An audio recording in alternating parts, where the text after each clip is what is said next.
Well, hello, welcome back, everyone. We are about to get a whole bunch of rain. So I'm in here. I've got all the blinds closed so I don't have to look at the sky that's just sitting there going, poor little sky, poor little sky, do you want a hug? No, don't get wet all over me. Oh, poor little sky crying. You feel so sorry for the sky when it's that kind of shade of gray. It just looks so Eeyore.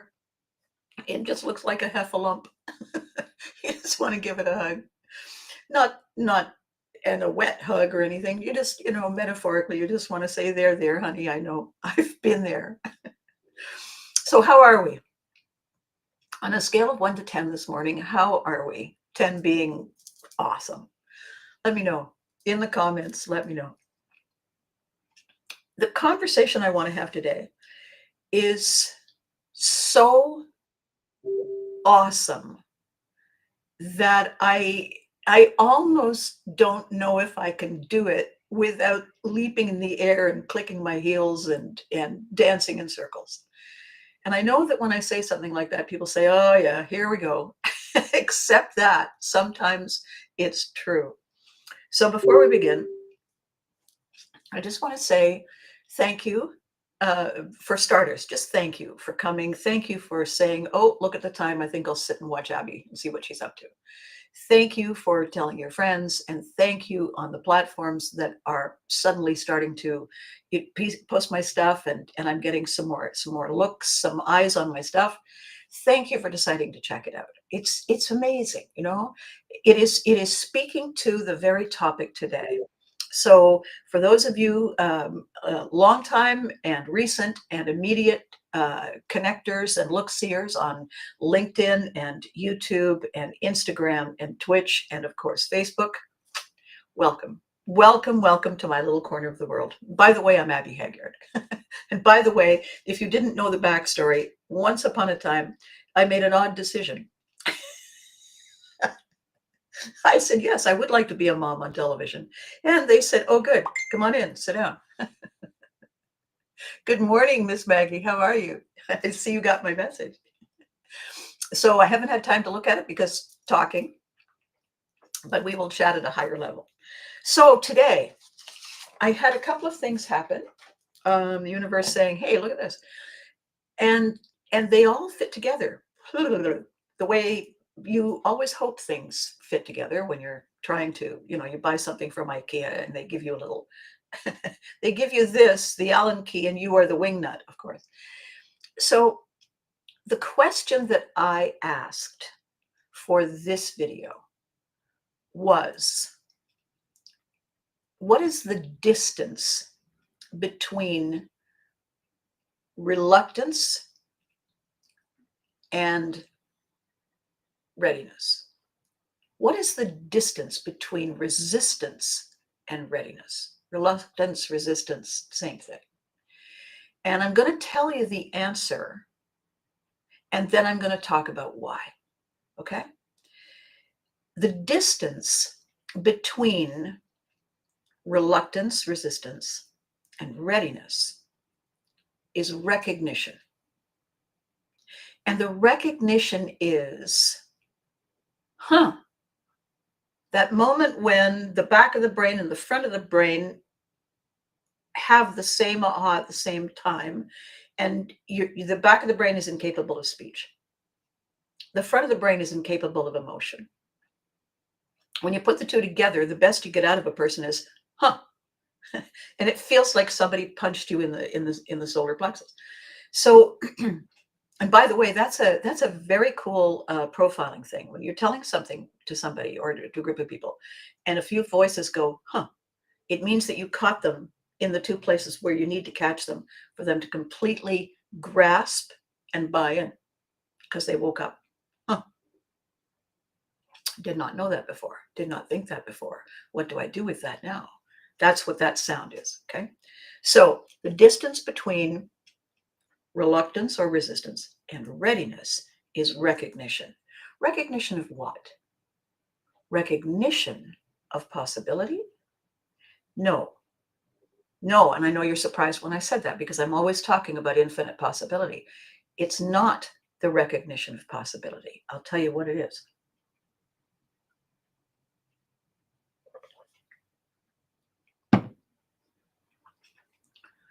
It's the recognition of safety. It's the recognition that what has been holding us back is fear, and what is on the other side, where readiness lives, is fearlessness. And the recognition moment is that fear is not necessary. So I'm going to say it again, because this is huge. It is what gets in our way all the time. So if you have a notes thing on your phone, or you have a weapon of mass construction, you want to think about this. So we are in a state of reluctance and resistance when we are faced with something, faced with an idea, faced with a choice, faced with a decision, an opportunity. We are reluctant and resistant because we fear what we do not know. When we become ready is when we recognize that our fear is not necessary. I'm not going to say that it's unfounded. I'm going to say that it's not necessary. I'm going to explain all of this.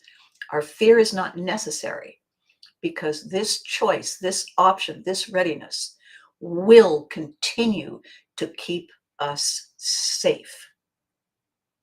This is the key to everything.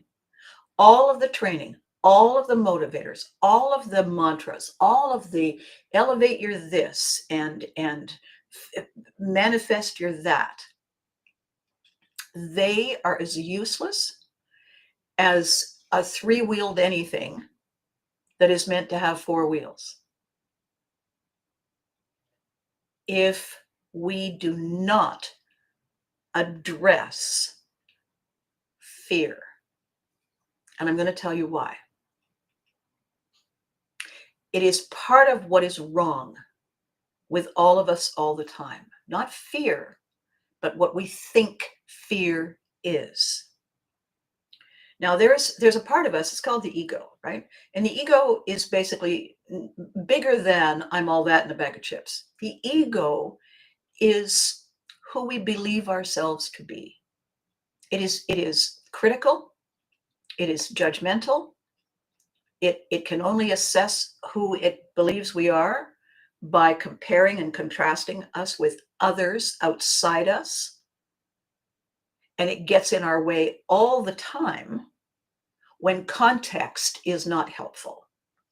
You know, who's the tallest one in the group? Okay, tallest doesn't necessarily mean better or worse. It just means it's a comparative term. If you need to know who's the tallest, that's not judgmental. That's understanding proximity and cause effect. That's it. When the ego gets judgmental, it puts us in a lockdown because it does not allow us to be flexible or fluid or resilient in any way.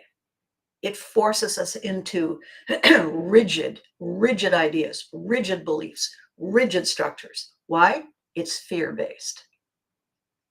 And fear is how we stay alive. We all understand that there are very primitive things that we do as survival mechanisms. We fight if we have the strength. We flee if we do not have the strength. We freeze and hide if we don't have time. Good morning, Freddie. We don't have time or the capacity to flee or fight. We freeze and hope we're invisible. And if we can't freeze, we can't be invisible, then we resort to fawn and flatter and comply, hoping they'll like us, hoping that we can qualify for safety. These are our primal, ancient survival mechanisms that have kept our species and all species alive since the dawn of time. we are as likely to get rid of that and control that as we are to fly without an external prompt.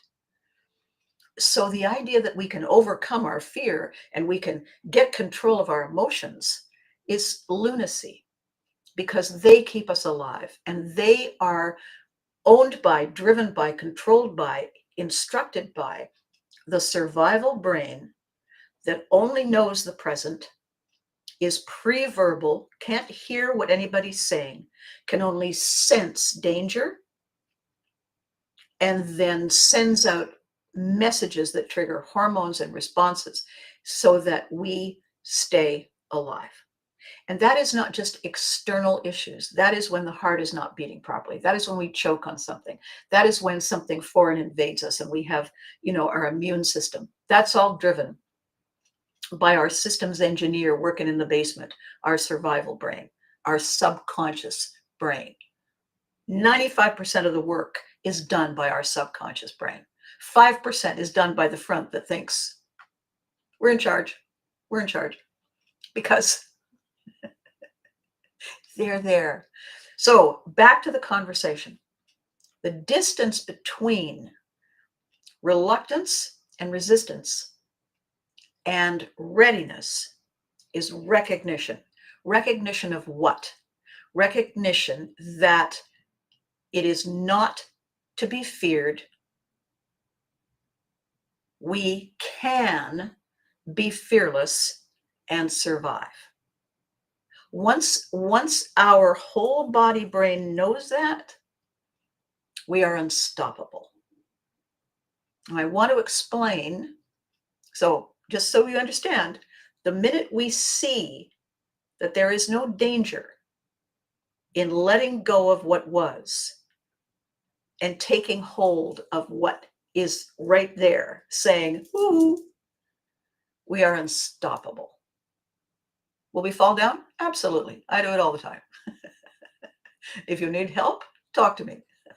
It's not the falling down so much, it's the getting up and making it look like we got this.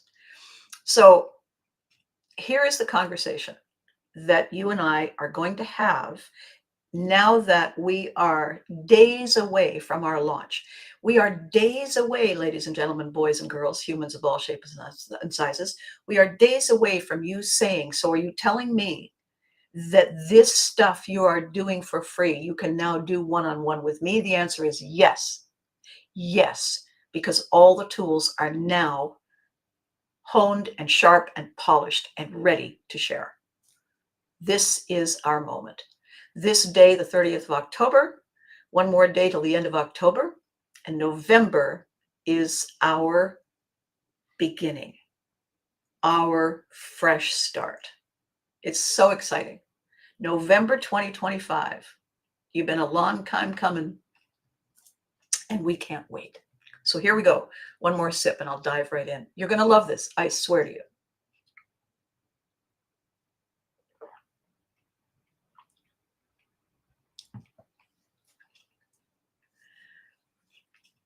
There's a fellow named Jim Fortin, Fortin.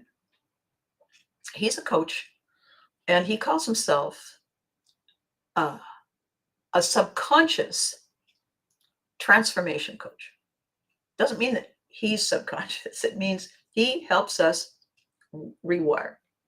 Yes, survival, definitely. He helps people reset the triggers in our subconscious brain. And he's been doing it a long time. And he's a low-key guy. And of course, he came to it needing to have his own subconscious rewired and reset, as we all do.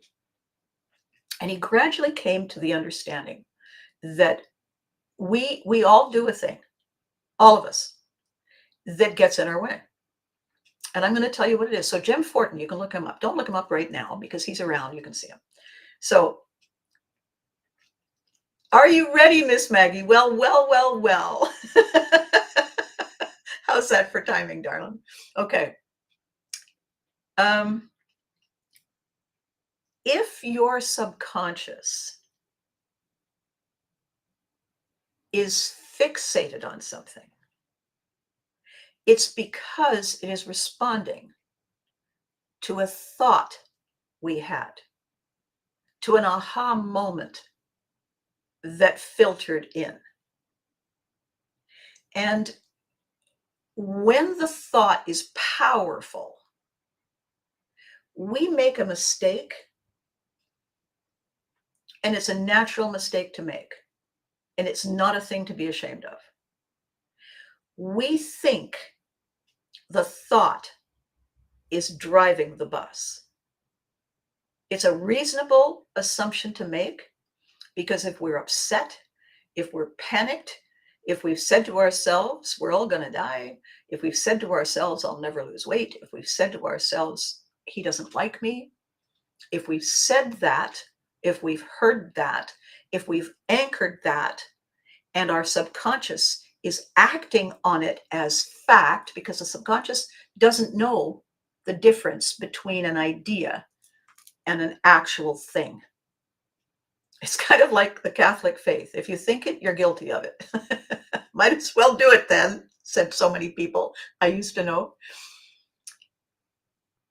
This is the aha moment Jim Fortin had. It's the aha moment that I had a while back. It's the aha moment that a few of us have had. However, the consensus is it is not just an aha moment. It is a glorious trumpet fanfare.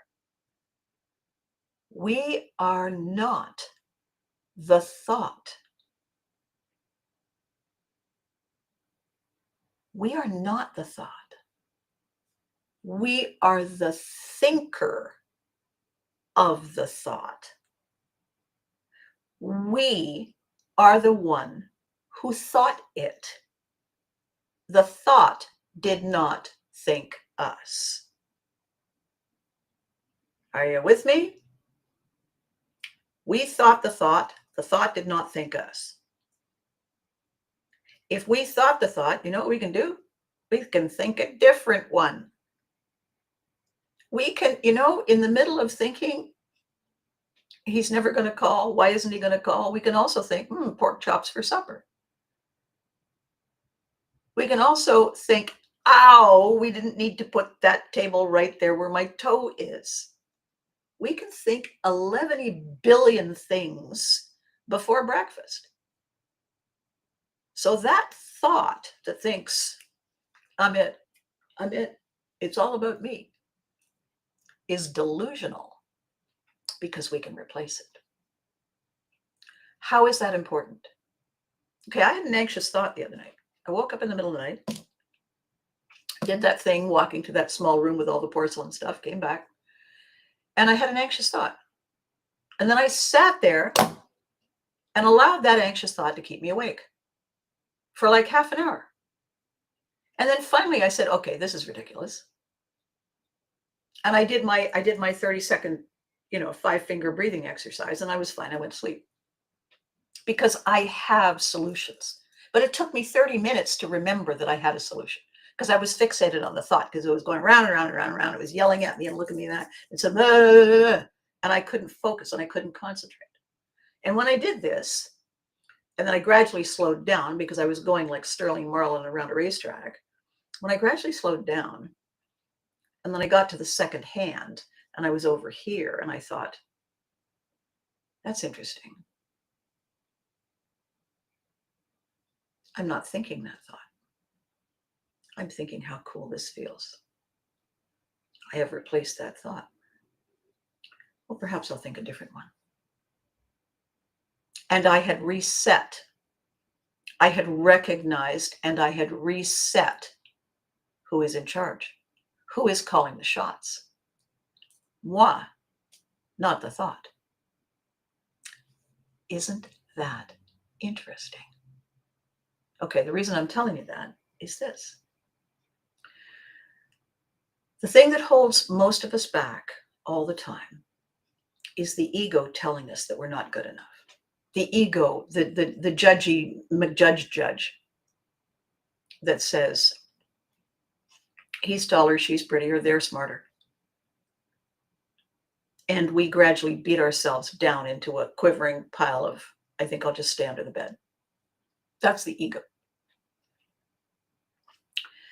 If we are reluctant and resisting the opportunity that is in front of us, and we are procrastinating and we are stalling because we are not yet ready, the ego says, "What's the matter with you? What are you, a coward?" And the minute we hear that word, "What's wrong with you? Are you afraid? Are you a coward?" The minute we hear those words, those thoughts, we freeze. We are overwhelmed by shame. And shame turns us into that quivering lump. Not only that, but the ego becomes a bully, and the ego finds new ways to reinforce the shame because it's got hold of something. And all we can hear and all we can see and all we can feel are more and more reasons to dislike us, to wish we didn't exist, to do self-harm, to do self-destructive behaviors, to eat all the wrong foods, to use all the wrong substances, to indulge in all the worst behaviors, to teach us a lesson, and hope we suffer because we are cowards and it's shameful. And we are worth less than nothing. That's what the ego does. That's what it does to all of us when we are in a state of indecision. That voice says, "What's the matter with you?" And then it comes up with all the things that are wrong with us.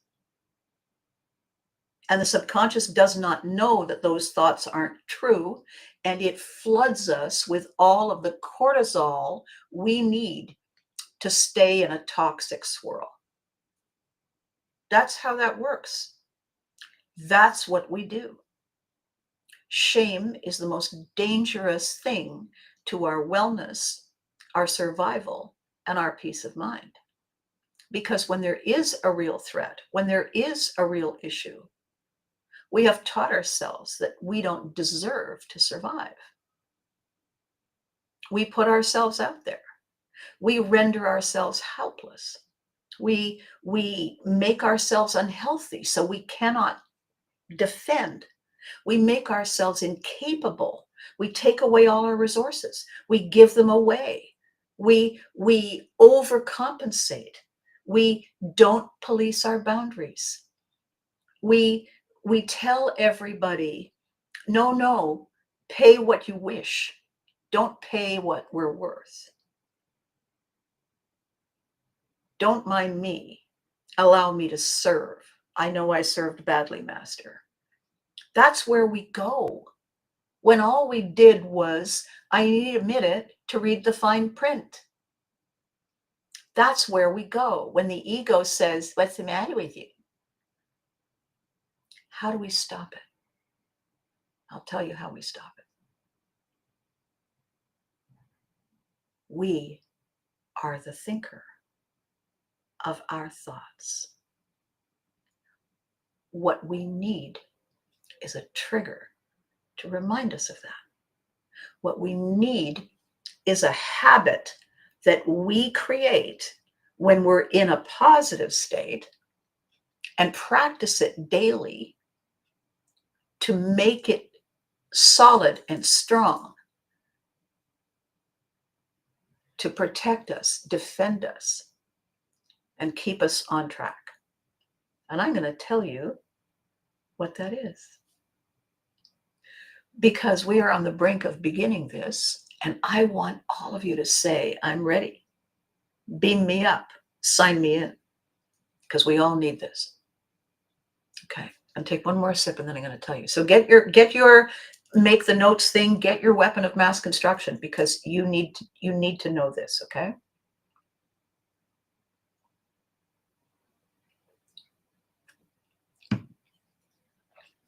The subconscious brain cannot tell the difference between a thought and a thing. Cannot tell the difference between an idea and an actuality.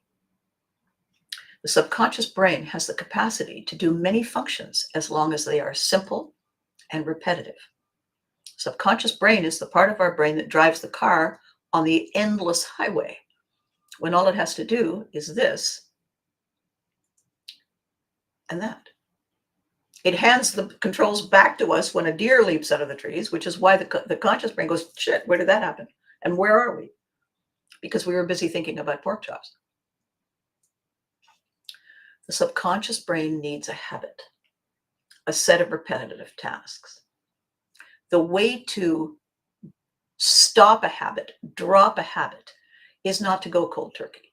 It's to replace it with another habit, because then it's just a substitution game. And we can do that. We just need to hardwire one, and while we're hardwiring one, the other one gradually loses its oomph, it loses its energy. Okay? We all know this. We've all heard this over and over and over. Good morning, Frank. So, oh, really? 15 days? Freddie, 15 days till your birthday. Woohoo! Okay. Now, this is very important. Here's how it works. The reason we become afraid and all the things attached to fear, anger, resentment, blah, blah, blah, blah, blah, all the negative stuff is all fear-based. Fear is our alert mechanism when our survival is threatened. We know this. Fear is our survival button. It's like, run for cover, duck and roll. Okay. We are not triggered to feel fear when we know we are safe. The minute we know we are safe, not hope, not think, not feel, know. The minute we know we are safe, we breathe. So I want you to write down 3 words. Ready? We are safe. The we is me and my inner child, the one who is with me all the time, every day, awake and asleep. We are safe.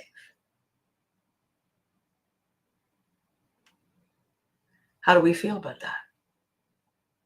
We feel amazing. The next 3 words we write down are thank you.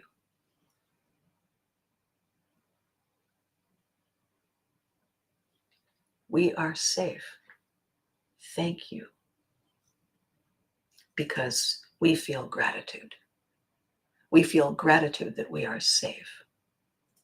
Right? And the last 3 words we write down are I love you. We are safe. Thank you. I love you.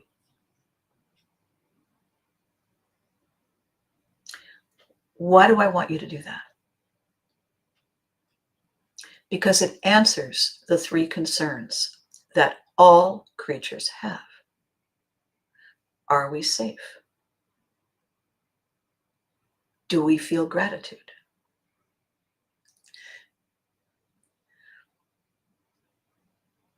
Can we give thanks?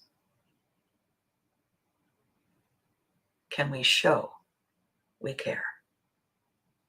Can we do that? Can we do it for ourselves?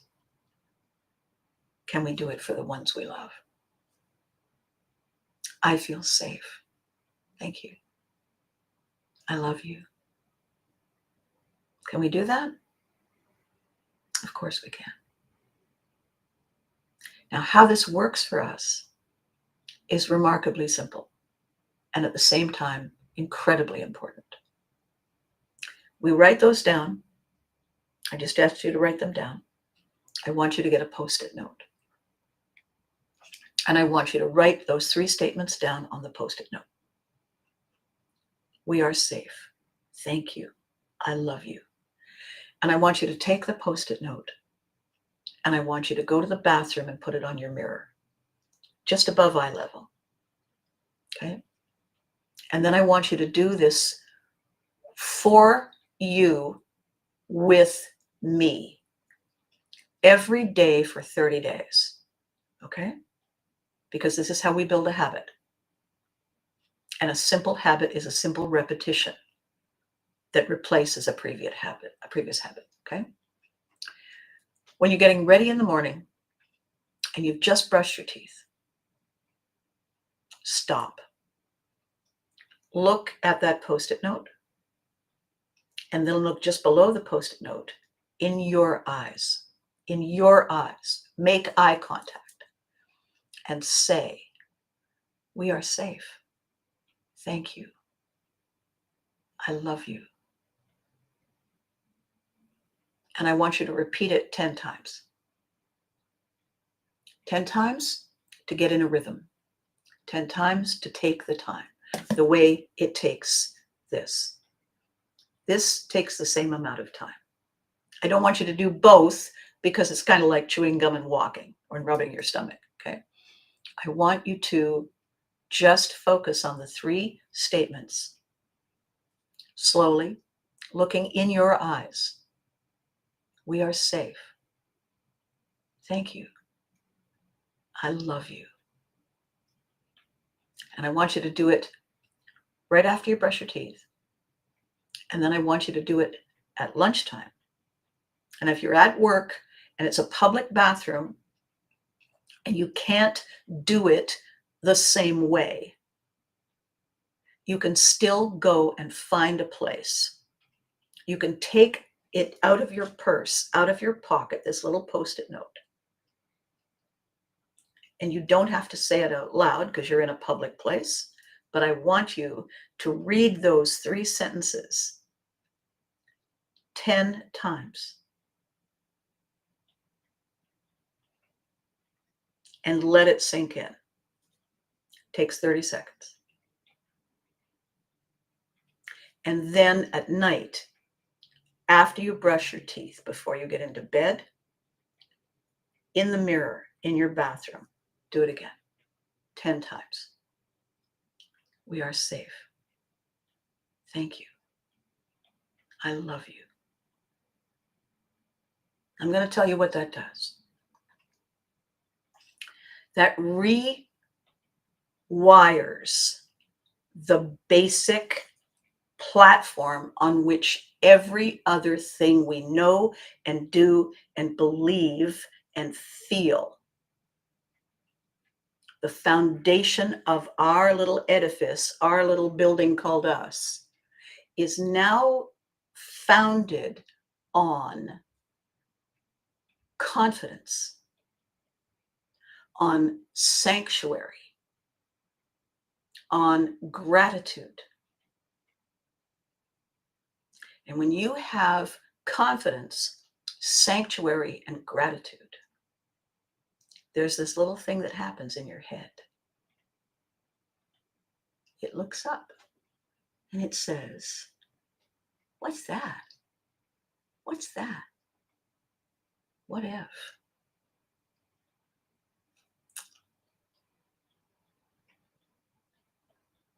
And every day that you do this, you become willing and eager and able to take on readiness. And if something doesn't work, because, every so now and then things don't work. And you have the temptation to accuse you of being the reason. Remember this. You are not the thought. You are not the fail. You are not the failure. You are the person leaning in. You are the person giving it a go. You are the person saying, what if? It didn't work? All right. What happened? What happened that caused it to not work? Analyze, figure it out. We can't analyze and figure stuff out if we're too busy beating ourselves up for something. Every single person I see, LinkedIn is a place where a lot of business people are. And it looks like every third person on the planet is now a coach. I'll tell you what every third person on the planet isn't. It looks like very few of them are navigators.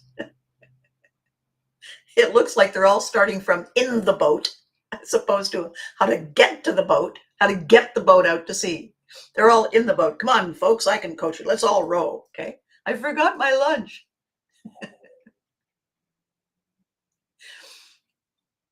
This is not coaching. This is preparing. This is strategizing. This is architecting. This is navigating. This is focusing. I'll tell you a really interesting thing that I've realized about people, about all of us. We are all strategic architects. An architect is somebody who designs something. A strategic architect designs things for a very specific purpose. That's what we do. That's who we are. We are strategic architects. When we realize the design isn't going to work, we rethink. If we say the design doesn't work, oh my God, I'm a failure, we don't have the capacity to rethink. We're busy beating ourselves up. So the second thing I want to say, it's huge, isn't it? It's huge if we understand that fear is not supposed to be thought of as cowardice. Fear is a survival mechanism, and it's essential to our very existence.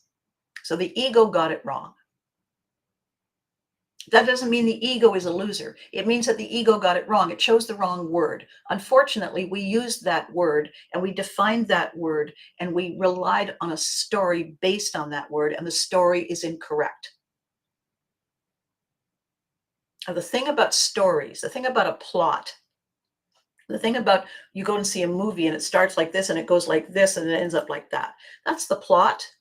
Here's the thing a lot of people don't realize.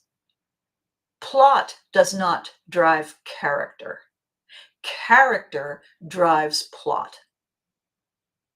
If you go to a show, a live show, and the curtain is closed, and you sit down, the curtain opens, and there's a chair, and nothing happens. Nothing happens. And after a while, the curtain closes. And everybody in the audience goes, what the hell was that? That's a plot that had nowhere to go because there wasn't a character driving it. Character is us. We are the character. We are the character with character. How we behave is driven by our character. It changes things, and then we change within the changes. And when something goes wrong, it doesn't mean we have a lack of character. It means something went wrong. And if we stop focusing on the fact that we focus on what and what if, we then revert to our strategic architect who has the capacity and the imagination and the drive and the passion and the purpose to fix it. We are the thinker of thoughts. We are not the thoughts. The thoughts think they're all that and a bag of chips. They're cute, but they're wrong. We are the thinker of our thoughts. Now, the second thing, as I said, I was going to get to, my late partner Marilyn used to say, we say, all is well and I am safe. Yes, yes. Now, the interesting thing about Louise Hay's comment, all is well and I am safe. I think that if all around us there is a raging fire or we just got hit by a hurricane, all is well is such an obvious misconstrual of what's going on. I would prefer that Louise Hay said, and Louise Hay is quoted to mean, no matter what, I am safe. No matter what. All is well, all could be better, no matter what, I am safe. And that way, all the sentences are true, all the statements are true.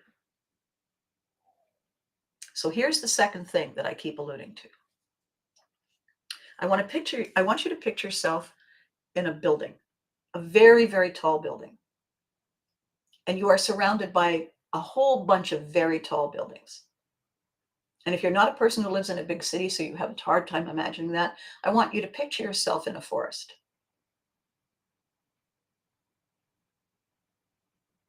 And you are standing at the base of a very tall tree. And all around us, all around you, are more very tall trees. Can you get that image in your head? You got that image in your head? If you're in a city, it's tall buildings. If you're in a forest, in a jungle, in the wilderness, in the wild, it is very tall trees. Okay? And here you are, and you're standing at the base of a tall tree. And you look around you. And all you can see from where you're standing is tall trees. You can look up, but you can't see the top of the trees. You can see all the branches, but you can't see anything in them unless they're dangling down, whatever those things might be. You can't see anything at all. Just from where you are, all you see is the base of the trees. If you're in the big city and you're in the building and you're on the ground floor and you go outside and you're standing right at the door on the ground floor, all around you, you can see more and more and more tall buildings. You can't see anything beyond your frame of reference, and you certainly can't see beyond them. Now I want you to imagine that there is a rope hanging from your tall tree. And when you see the rope and you look up, you can see quite a distance up, there's a platform. And you say, And so you climb the rope and you get to the platform. And you climb onto the platform to catch your breath. Once you've caught your breath, you're still holding onto the rope. You look around you. Wow. You can see so much. You can see all the branches and you can see the leaves and you can see the little kind of creatures and bugs. And there's a little hole in it. You wonder if a squirrel lives there, maybe birds. You can see a million details that you couldn't see when you were on the ground. Now, let's say you're not in the jungle, you're not in the forest, you're in the big city. And there you are on the ground floor. It starts to rain, so you go inside, and right in front of you, there's a row of elevators. You think, you walk into this elevator, and it only has one button, and it says mezzanine. So you push the button. Doors open. Bing! You walk out. The mezzanine has lots of glass, lots of windows. Mezzanine is, it's got to be 40 feet up. You walk to the windows and you look out and, oh my gosh, look at the things. Look at the stuff you can see in all the buildings. That person should have closed their blinds. Well, I wonder why they picked that color for wall paint. Yuck. You can see so much that you couldn't see when you were down on the ground. Cool. Now, I want you to picture yourself back in the forest. And you're on the platform. And you suddenly realize that there's a rope ladder attached to the tree. You're still holding onto the rope, and you look up and it just seems to go up forever. And you think, huh. So you climb the rope ladder. You can pause, rest, climb the rope ladder, and suddenly it's anchored. You realize it's anchored to this really solid branch that's way near the top. So you're still holding onto the ladder for safety. You climb onto the branch and you look around and you realize that you're in the tallest tree. And you are now above all the other trees. And look what you can see. You can see the whole forest canopy. And beyond the forest canopy, you can see a river. And the river winds through. And oh my gosh, there you are. There's your house. You can recognize your house. It's the only one with a pink roof. They thought you were crazy. But I can see my house from here. I know which one it is. Oh my gosh. And you just sit there and you look at the view. And you think, this is incredible. All of this was just waiting for me. And I can come here anytime because I can find my way back down to the ground. And I can leave little markers so that I can make my way back to this tree anytime I want. I can sit at the base of the tree if I feel like and just enjoy the connection to nature. I can climb up on that rope and reach the platform and rest. And I can reclimb this rope ladder. I can do all three if that's what I feel like. I have all these possibilities. And the more I want to know, the higher I go. The more I want to see allows me to experience possibility. Let's go back to town. Let's go back into that building. You come back down in the mezzanine elevator and you stand there and you look around and there's another elevator. And you go in the elevator and you realize there's only one button and it says penthouse. You push the button, takes you to the penthouse. Doors open, bing. And oh my gosh, the entire wall is glass. There's a railing so you don't get disoriented. You walk toward the railing and you hold on to the railing and you look out. Not only can you see the entire city, not only can you see the tops of buildings, but you can see the outskirts of the city and you can see the country beyond. And you can see the sky without anything in the way. And there's a chair, you realize there's a chair. You sit in the chair and you just sit there and you look at everything. You find yourself breathing differently because all of this magnificent stuff is free.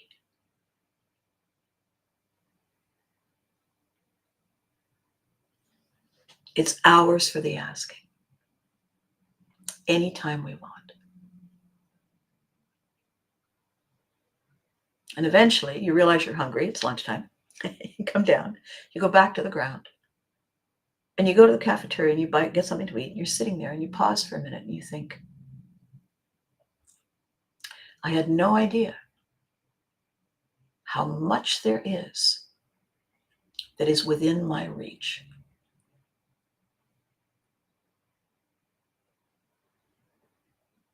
And now I do. Now I know. And I get to choose any of it, all of it, anytime. Anytime. As often as I want. Because it's free. Now, you know what I've just told you? I have just told you a tangible, hands-on, understandable example of all the things these motivational people, all the things these coaches, all the things these spiritual trainers, psychics, believers, visionaries talk about.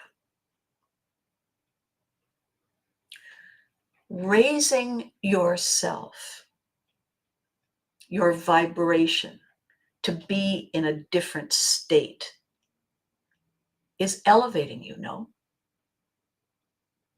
You don't have to haul yourself out of depression. You simply get to let it go. I don't mean that things like depression, and I don't mean things like actual, tangible, chronic scenarios aren't a challenge. I don't mean to imply that we can just impose belief on all of them. What I'm saying is we can get out of our own way. We can get out of our closed, judgmental, limiting thinking by saying,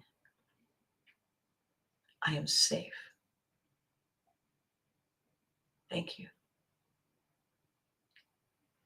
We got this.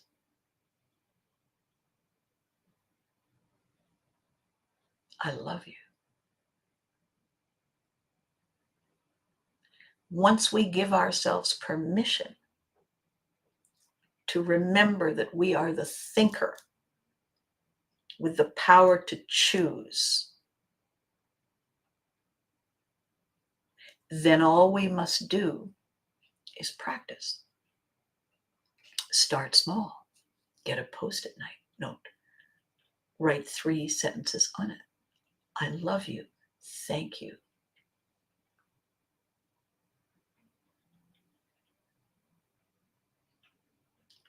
We are safe. We are safe. We are in this together. We are safe. Do we experience fear? Yes. Are we grateful? Yes. Is it shameful? No. Do we make mistakes? Yes. Are we shameful? No. We are learning every day, step by step, as we go. We are the thinker. We are not our thoughts. We have the ability to set ourselves free. This is the power of Pivotry in motion. When we choose to say, we are safe, we are saying, I am walking here. I am claiming my inner lion. When I say thank you and I feel gratitude, I am talking to my inner child. I am talking to me. I am talking to my subconscious mind and my ego.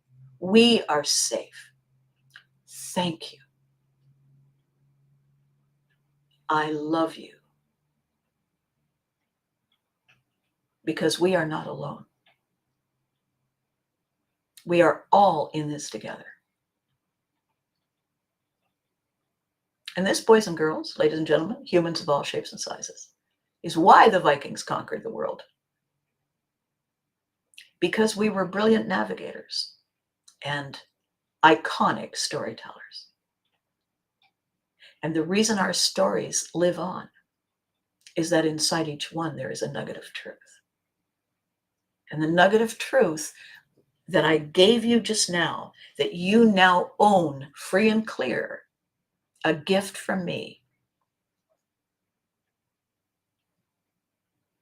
is that we are safe.